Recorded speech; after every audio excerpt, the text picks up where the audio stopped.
Brother, there are wars that burn bright and fade, leaving behind only the smoke of victory and the bones of the fallen.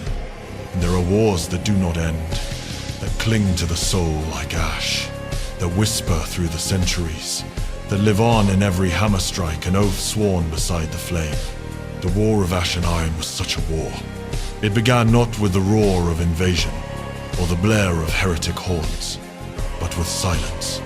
The kind of silence that falls before the forge fire, dies a stillness that feels like the world holding its breath. Across the segmentum obscurus, forges began to darken one by one. Signals faded. Supply convoys went missing. Entire manufactoria worlds that once sent us arms, armor, and faith fell into quiet that felt wrong, too total, too complete. At first, we thought it a warp storm, a disruption of communication. But then came the first reports from Dracos 4. They spoke of factories that worked without men, of engines that continued to move long after their masters were ash, and the Mechanicus priests who came to investigate never returned. Only fragments of their transmissions reached us vox ghosts, repeating the same binary chant over and over. Iron endures. Fire dies. The words carried across the void, cold and measured, without emotion, without faith. That was when the Forge Father summoned us. He stood before the great brazier of Nocturne's Hall of Embers, his armor dimmed to the black of cooled ore. Around him, the 7 forges burned, their flames low but steady, reflecting in his eyes like twin suns seen through smoke. He said, no words of pride, no rhetoric of vengeance, only the truth. The galaxy forgets that without flame, iron is dead. It is fire that gives it form, fire that grants it purpose. If fire dies, the forge dies, and with it, mankind. We knelt, and the rite of binding was spoken.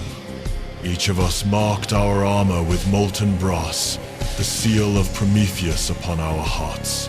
We would go not to cleanse heresy alone, but to defend the sacred union, the covenant between fire and metal that sustains all craft, all creation, all life. Thus began the War of Ash and Iron. Our fleet made for Dracos 4, a world once devoted to the Omnissiah, now lost to something else. From orbit, we saw the surface burn with an eerie, cold light. Factories miles high, belched not flame but black smoke that shimmered with faint metallic motes. The oceans were gone, replaced by plains of slag and rivers of molten alloy. The world's crust had become its own forge, a single planetary furnace that no longer served man, but machine. When our thunderhawks broke atmosphere, the machine spirits within screamed in pain. The air itself was poisoned with magnetic storms. Vox signals warped into words that were not ours. The Mechanicus adepts who accompanied us bled from their augmetics. One died, reciting the litany of activation, his voice distorted into a chorus of metallic whispers. We made Planetfall in the ruins of the city once called Tyrant Thor, now a wasteland of twisted steel and half-living architecture. Walls pulsed faintly, as if veins of data ran through them.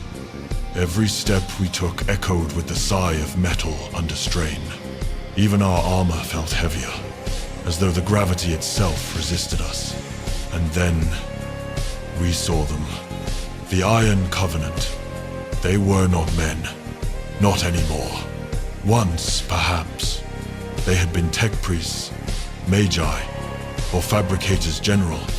But what stood before us were shapes of metal and shadow bodies, fused with their own creations. Limbs of wire and blade, faces hidden behind molten bronze masks. Their movements were perfect, their lines symmetrical, their silence complete. Only when they spoke did the illusion of humanity break. Their voices were wrong, neither mechanical nor organic, but something in between, as if the machine itself had learned to mimic prayer. You worship the dying fire. We worship the eternal forge. Flesh burns, iron remains, and then the sky fell. Orbital defenses awoke cannons that had not fired in 1,000 years, now turned against us. The ground erupted in gouts of molten iron, as if the world itself bled in defense of its new masters. Our brothers fought amid storms of metallic hail, each shard sharp enough to shear armor. Flamers sputtered and failed, their fuel turned to vapor. Bolters jammed as machine spirits rebelled. We had entered not a battlefield, brother, but a wound in reality. A place where the faith of mankind had been inverted. Its symbols made mockery, but still, we endured. Because that is what the sons of Vulcan are made for. We endure, even when endurance seems impossible. We pressed forward, one step, one breath, one prayer at a time. Each kill was earned with blood. Each victory felt like defiance itself. And when we finally reached the first forge spire, we saw the truth. Inside the great chamber, suspended by cables thicker than a dreadnought's limb, hung a heart. Not of flesh, but of glowing metal pumping molten iron through pipes that fed the entire world. Each pulse shook the ground, and around it, the Covenant chanted. Thousands of them, linked together by wire and will, their bodies swaying as one. They were feeding the heart, their minds merged into it, their flesh discarded. We realized then, Dracos 4 was not a world. It was a living engine, a god machine being born. The Forge Father raised his hammer, and with that sound, that single, perfect sound, the war truly began. The first blow landed, and the heart screamed. A note of metal tearing, of code fracturing, of reality bending. The Covenant broke their chant and turned their fury upon us. We fought in fire and blood, amid rivers of molten code. Their weapons burned with the strength of suns, but we carried the fire of faith. Each strike of our hammers was a prayer. Each burn of our flamers, a litany. We fought not to win, but to prove that the flame of mankind could still feel. We destroyed the heart, but the cost, the explosion lit the skies of Dracos for days. Whole continents broke apart, swallowed by molten seas. Our fleet in orbit was shattered by the magnetic storm that followed. Half our brothers were entombed in metal tombs of their own making. We left that world scarred beyond recognition, both it and ourselves. And though we named it victory, it did not feel like one. Because even after the fires died, even after the last Covenant voice fell silent, we could still hear the heartbeat, soft, distant, whispering through the void. Iron endures, fire dies, but we know the truth, brother. Fire does not die. It changes, it consumes, it rebirths. The war of ash and iron never truly ended it, simply cooled, waiting for the next spark. For as long as there is iron, the fire will seek to shape it. And as long as there are sons of Vulcan, the flame will never be silent. When the fires of Dracos 4 dimmed, we thought the war was done. We were wrong. The truth is, wars like that do not end. They only change form. Our fleet limped home through the void, broken, battered, and half crippled by magnetic storms. Of the 12 companies that set out, barely 5 returned whole. The rest drifted, unresponsive, lost to the silence between stars. The vox channels that once carried our battle hymns were now empty, save for static and the faint, rhythmic pulse that heartbeat of iron that refused to fade, even in victory. We could feel its echo in our armor, in our augmetics, in our dreams. Some brothers awoke screaming, swearing they felt cables wrapping around their throats. Others grew afraid of the forge, afraid of the hiss of flame, as if it would whisper back. The Forge Father said little. He spent long hours in the Hall of Embers, hammer silent, eyes fixed on the great brazier that burned for Prometheus. He seemed to hear something the rest of us could not. Once, I found him there alone, his gauntlets black with soot, his voice low and strained.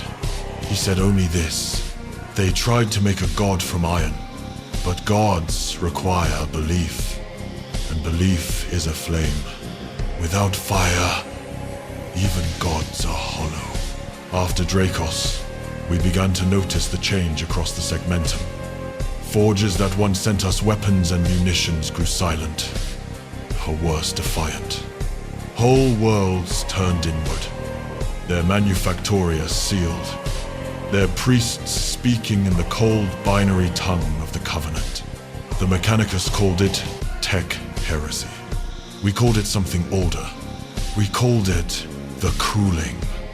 It was as if the galaxy itself was forgetting warmth. Faith became procedure. Devotion became efficiency. And those who still prayed to the flame were seen as relics, dangerous, uncontrolled, inefficient. In that era, the sons of Vulcan became wanderers once more. We brought the fire where it had died, kindled hope in the dark, reforged broken spirits. But every time we reignited a forge, the echo came back. That same whisper, that same curse. Iron endures. Fire dies. It haunted us. Even the chapter's artificers began to doubt their own craft. They found strange patterns in the code of the machine spirits. Symbols that did not belong, sigils of recursion, impossible fractals, designs that led back to the same point no matter how far you traced them. Some began to dream of cold furnaces and empty halls, of eyes made of steel that watched them through the flames. But the Forge Father did not waver. He carried the Tome of Fire with him, that sacred relic of our Primarch's wisdom, and he studied its pages as though searching for something buried deep.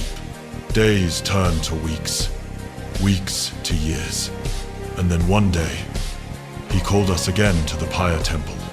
He said, "You cannot burn iron without ash. The ash remembers what the flame consumes. If the galaxy forgets this, then we will remind it." That was the day we began the pilgrimage of sparks. Each company was sent to a world that had gone cold.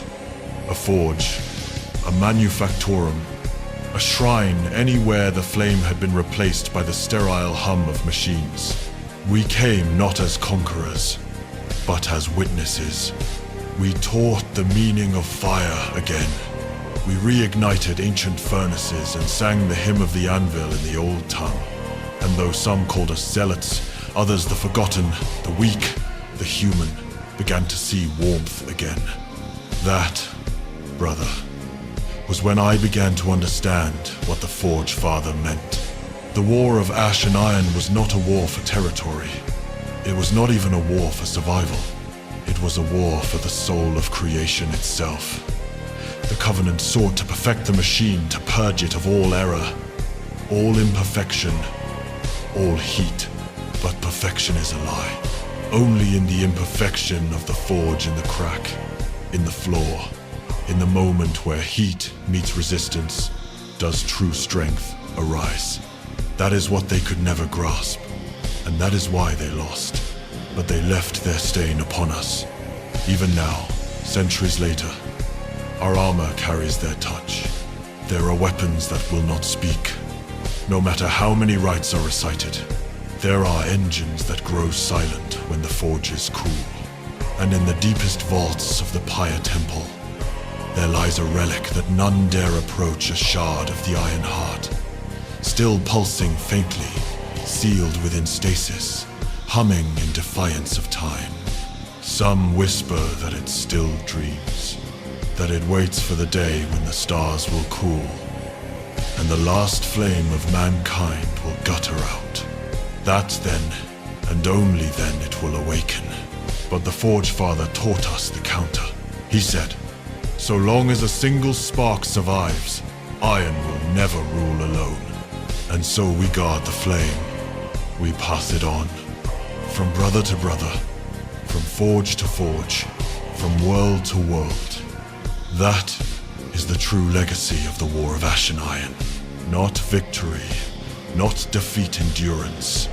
Fire endures. It always has. It always will. The War of Ash and Iron ended in the fires of victory, but victory is a fickle thing. It burns bright, and then it fades, leaving behind only smoke and silence. In that silence, we began to hear something else. A rhythm, a pulse, a faint metallic heartbeat that echoed beneath the surface of Nocturne itself. At first, we thought it was the deep tremor of the world's volcanic heart. But the Tech Marines were uneasy.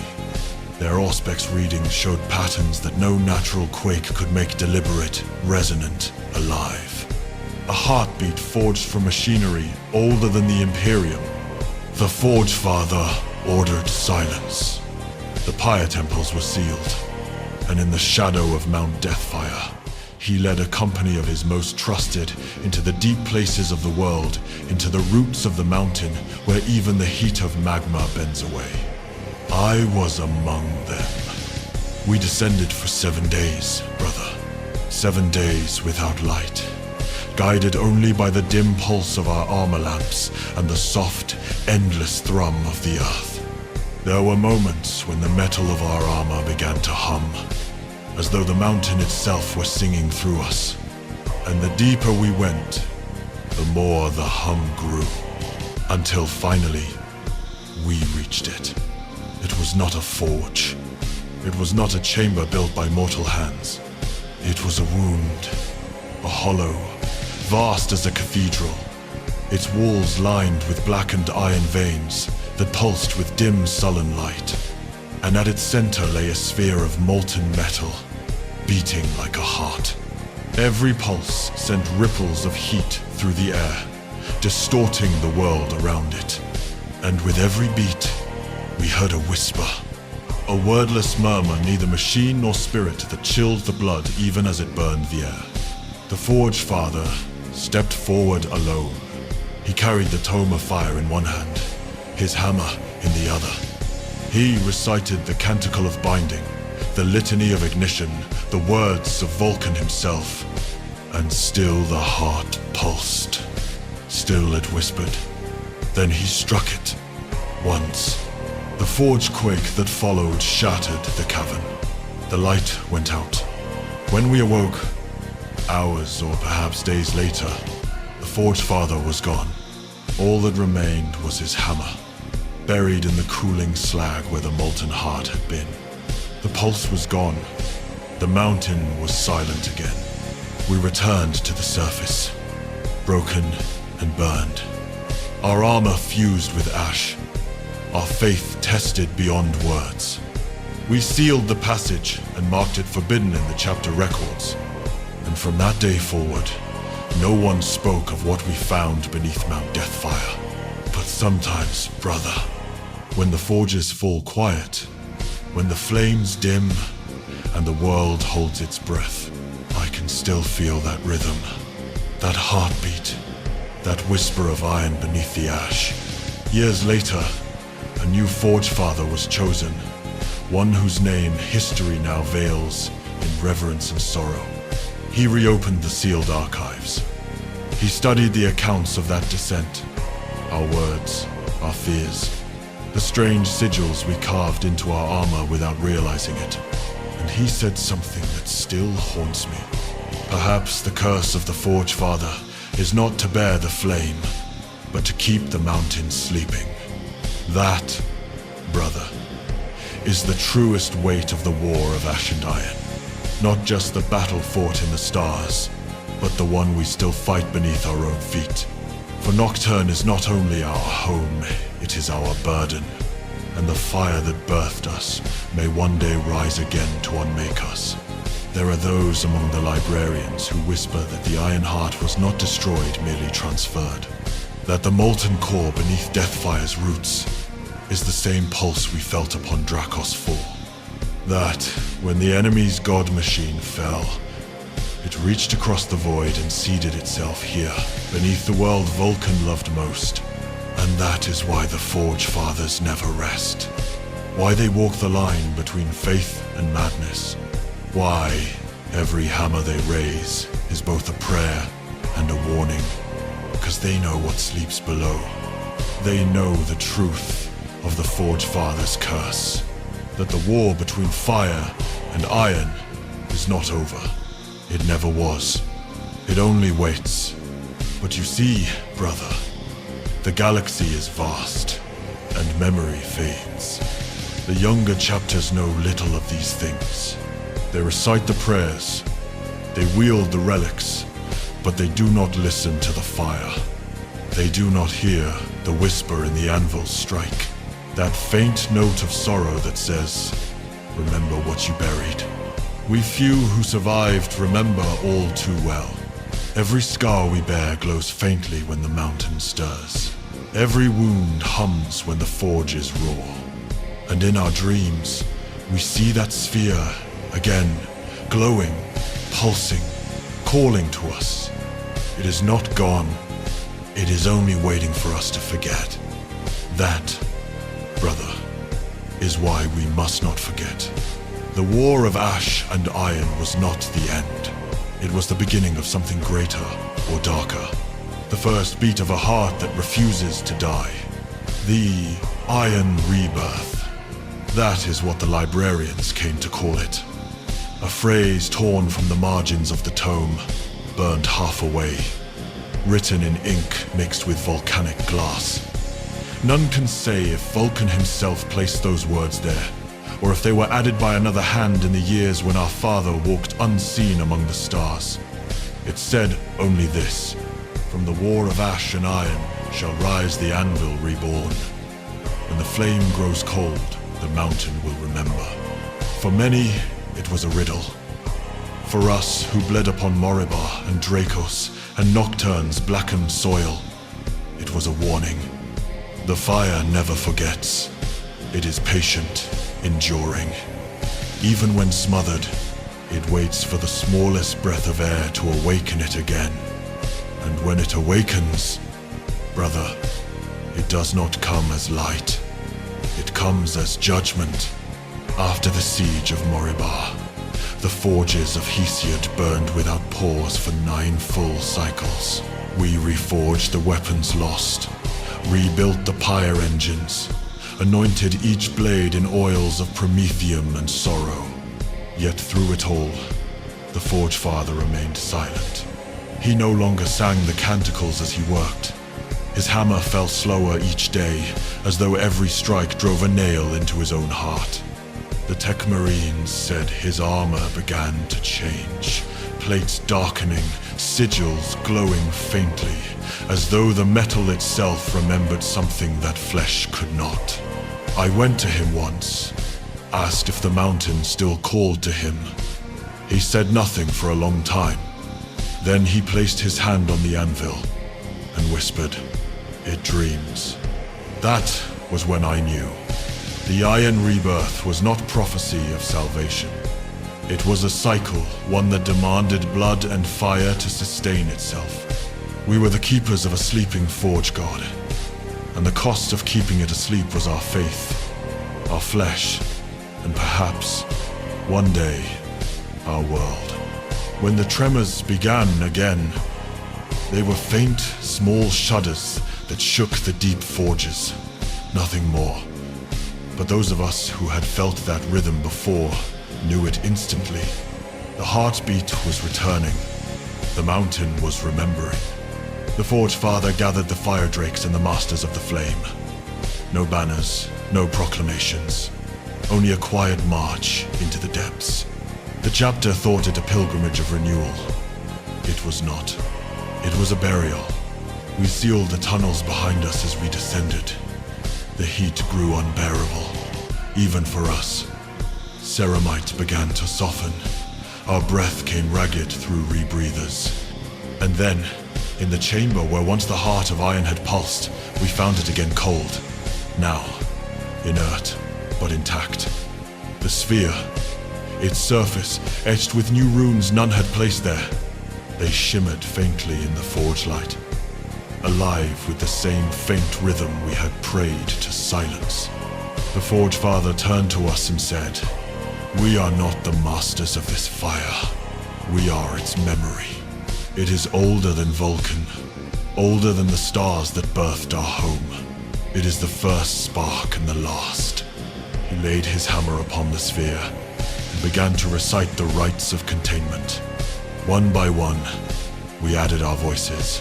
The heat built until our armor blistered. Some fell, some burned alive where they stood. But still we spoke the words, because to stop was to let the fire win. When the rite was finished, the Forge Father was gone. Only ash remained where he had stood, fused to the hammer's haft. The sphere dimmed. The chamber fell silent once more, and we sealed it again, knowing one day it would wake. I was the last to leave that place. Before I turned away, I looked into the darkness and thought I saw shapes moving within the slag forms, like men wrought from molten metal, their eyes burning with distant suns.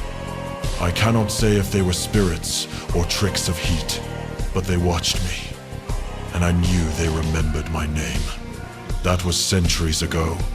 The records call it the end of the war of ash and iron. I call it the pause between heartbeats. For the war never ended. It breathes with us, through us, in every flame we kindle.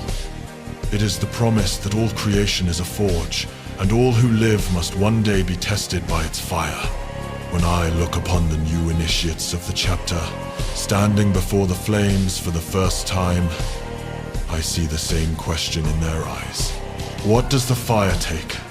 I tell them the truth. It takes everything that is not worthy of enduring. It takes the weak flesh, the brittle soul, the easy faith. It leaves behind only what can shape the world anew. That is the lesson of Nocturne. That is the truth of the war of ash and iron. Fire is not the enemy of life. It is its measure. So we endure. We endure. Because that is what the Father taught us. We endure. Because the galaxy grows colder every century, and someone must bear the heat. We endure. Because somewhere beneath the mountains of Nocturne, a heart of metal still beats in silence, waiting for the day we forget. And I will not forget. Not while I still draw breath. Not while a single forge burns upon our world. The flame will not die while one son of Vulcan remains to speak his name. Remember this, brother. The war of ash and iron was not fought to claim land or glory. It was fought to preserve a truth that cannot be written in any tome, that light is a duty, not a gift. We are its keepers, and even when it burns us, we must not let it fall into darkness. Because, in the end, when the Emperor's light fades, and the stars themselves grow cold, there will remain only one truth, one memory, one whisper that endures. Fire redeems. Fire remembers. Fire endures. And we, the Sons of Nocturne, will be there standing upon the cooling anvil of the galaxy, hammer in hand, forging hope from the ashes. The fire has spoken. Its breath lingers still in the cracks of the forge and the weight of the hammer. You have heard the tale not as history, but as inheritance. The war of ash and iron was not simply a battle. It was the proving of our soul, the test that never ends. Each of us born of flame must live it again, with every act of creation, every strike against the void, every choice to bring light where none remains. So when the forge grows silent, when the embers seem to dim, and you feel the cold hand of doubt upon your heart, remember this: the Father's fire is never gone. It hides in the smallest spark, waiting for breath, for will, for one steadfast hand to awaken it again. That hand may be yours. Keep the flame, brother. Protect it. Nurture it. Let it burn within you, not as wrath, but as mercy. The strength to endure, the courage to create, the faith to rise. We are not the masters of fire. We are its stewards. And though the galaxy may drown in its own darkness, so long as one of us still draws breath, the fire endures. Go now. Return to your forge. Carry this memory in silence and in purpose. The work is never done, and neither are we. The mountain sleeps, the stars turn cold, but the heart of Nocturne still beats in you. And when next we meet, brother, whether in flame or in the long night beyond the stars, we will speak again. Until then, endure, for fire remembers, and so must we.